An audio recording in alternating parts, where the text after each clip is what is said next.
अनादि सोहम नमो शिवाय.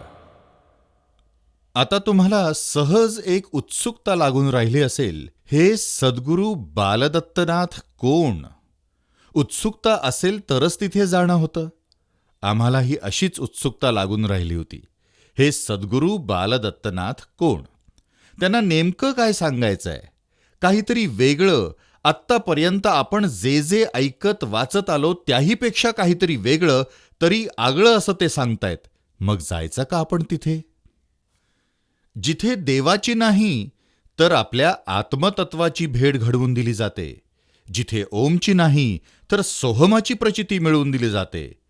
वेळात वेळ काढून तिथे जाऊन पाहूया तरी का? पटलं तर आपले आपणच आपल्याला अनुभवूया का? या सगळ्या एकत्रित विचारांनी मी शेवटी सद्गुरू बालदत्तनाथांनी निर्माण केलेल्या अनादि स्वयं ब्रह्मपुरी पुण्यभूमी सुवर्णक्षेत्र दक्षिण काशी सोनसुरे म्हणजेच कोकणातल्या वेंगुर्ला तालुका, आरवली गाव आणि त्या गावातील एक छोटीशी वाडी सोनसुरे इथे जाऊन पोचलो. आणि पाहतो तर काय, एक असं महाद्वार ज्यावर जगातले सगळे धर्म दिमाखात तळपतायत. एका महाद्वारावर जगातले सगळे धर्म एकत्र. प्रथमदर्शनीच मला तिथे जाणवलं की इथे सगळं जग एक होण्याचा संदेश आहे आणि संकल्प आहे. ज्ञानेश्वर माऊलींचा पुरे विश्वची माझे घर आणि विश्वधर्म सूर्य पाहो हे सत्य सिद्ध होण्याची ही जागा आहे. वाह, एक क्षण अंतःकरण भरून आलं माझं. आणि समोर माझ्या उभे राहिले स्वयं सद्गुरू बालदत्तनाथ. तुमच्या आमच्यासारखेच साधे, आपल्यापेक्षाही सामान्य, पण शिवसाक्षात्काराने असामान्य.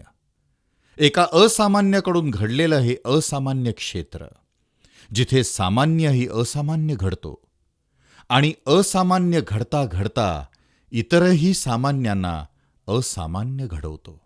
नर करणी करेसो नारायण बने जाय या उक्तीची प्रचिती इथे येऊन घेतो आणि स्वतःच्या नारायण स्वरूपाचा साक्षात्कार घेता घेता निराकार तत्वही अनुभवतो.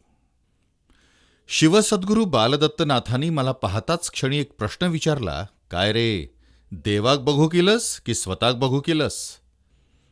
माझ्याकडून पटकन वाणी बाहेर पडली, स्वतःतला देव पाहायला आलोय. तेव्हा सद्गुरू म्हणाले, याचाच अर्थ तुला शिवसाक्षात्कार हवाय, शंकराचं दर्शन नाही. म्हणजे इथंच तर मला कळून गेलं की शिव म्हणजे शंकर निश्चितच नाही आहे. इथं काहीतरी गूढ आहे. मग हा शिव कोण? हा हृदयस्थ शिव कोणीतरी वेगळाच आहे, माझ्यापाशीच आहे, पण मी त्याला कधीही पाहिलेला नाहीये. तो पाहता येतो अनादि सोहम नमो शिवाय या नामाने, जो मी पाहिला आहे. शिवसद्गुरू बालदत्तनाथांच्या कृपेनं मी साक्षात अनुभवलाय. आणि जो मी अनुभव घेतलाय तो साऱ्या जगानं घ्यावा हा एकच आत्मभाव आहे. म्हणून आज मी तुमच्या समोर आलोय, हेच सांगण्यासाठी की आज वेळ आली आहे जगातल्या प्रत्येकाने आपला हृदयस्थ शिव पाहण्याची, अनुभवण्याची आणि त्यायोगे या सगळ्या जगामध्ये एकच धर्म नांदवण्याची, आत्मधर्म. म्हणूनच सद्गुरू बालदत्तनाथांचा एकच युग संदेश आहे, मानवा उद्धरी स्वधर्म तू आपुला. यातच समभाव समप्रीती आहे आणि सर्व धर्म समभाव आहे. आपल्या या देशाची एक परंपरा आहे. त्या परंपरेनुसार प्रत्येक युगामध्ये त्या त्या युगाचा युगपुरुष नटलाय, आपल्या भाषेत अवतरलाय. आणि या अवनीला म्हणजेच या आपल्या पृथ्वीला अधर्मापासून तारून धर्म पुन्हा प्रस्थापित करून निघून गेलाय. जसा त्रेतायुगात राम, द्वापार युगात कृष्ण आणि कलियुगात कलियुगात कोण? कलियुगाचा युगपुरुष कोण? सांगा ना. बघा, आपण निरुत्तर झालो. हे जर कलियुग आहे तर या युगाचाही स्वामी किंवा या युगाचाही युगपुरुष असलाच पाहिजे. मग तो कोण? सांगा ना कोण? येऊन गेला, येणार आहे, की तो आलाय? आलाय तर कुठे आहे? पण याचा शोध आणि बोध घ्यायची आपल्याला गरजच वाटत नाही. हेच तर आपलं दुर्दैव आहे. कारण अजूनही रामकृष्ण हरी, हनुमंत, वेदचारी, बस एवढंच. बघा, विचार करण्यासारखा प्रश्न आहे की नाही? कृष्ण जन्माआधी कृष्ण लोकांना माहिती होता का? राम जन्माआधी लोकांना राम, सीता, हनुमंत हे माहिती होते का? नाही. त्या युगात त्यांच्या जन्मानंतरच लोकांना ते माहीत झाले, त्यानंतर ते पूजले गेले. तसंच या कलियुगाचाही युगपुरुष आज पूजला गेला पाहिजे, पण आपण तसं करत नाही. त्याचा शोध न घेता आपण फक्त अजूनही रामकृष्ण हरी, हनुमंत आणि वेदचारी यांनाच पूजत राहतो.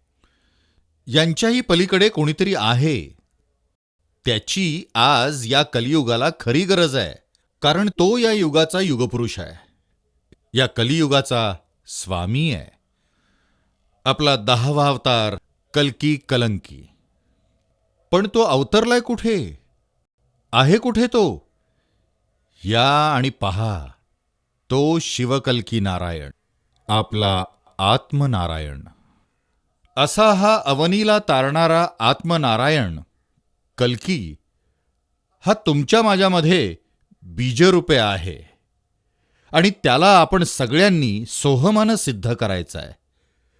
हा देहाचा कलंक धुणारा कल्की ज्या क्षणी सिद्ध होईल, त्या क्षणी या जगातील प्रत्येक व्यक्ती ही कल्की आहे आणि या अशा अनेक कल्कींचं मिळून हे जग नारायण आहे. पहा किती थोर युग संदेश सद्गुरू बालदत्तनाथांनी दिलेला आहे. तेव्हा आता तुम्ही ठरवायचं आहे, कल्की नेमका कोण? अशा या कल्की नारायणाचं देहमंदिर शिवसद्गुरू बालदत्तनाथांनी अनादी स्वयं ब्रह्मपुरी पुण्यभूमी सुवर्णक्षेत्र सोनसुरे इथे निर्माण करून ठेवलंय. ते सगळ्या विश्वांनी एकत्र येऊन अभ्यासण्यासारखं आहे. विश्व येईल तेव्हा येईल, आपण भारतीयांनी तरी तो आपला ठेवा आहे म्हणून अभ्यासण्यासारखा आहे. यासाठी ते तुम्ही सगळ्यांनी मिळून निदान एकदा तरी पाहणं जरुरीचं आहे. शेवटी निर्णय तुमचा आहे, पण या तरी, स्वतःचा अनुभव घ्या तरी, आणि पटलाच तर कल्की व्हा तरी. इथेच आपल्या मनुष्य जन्माची पूर्तता झाली, आपल्या स्वधर्माचा उद्धार झाला, स्वयंस्वामी समर्थ शिवसद्गुरूंचा अवतार प्रचितीच प्रमाण नटला.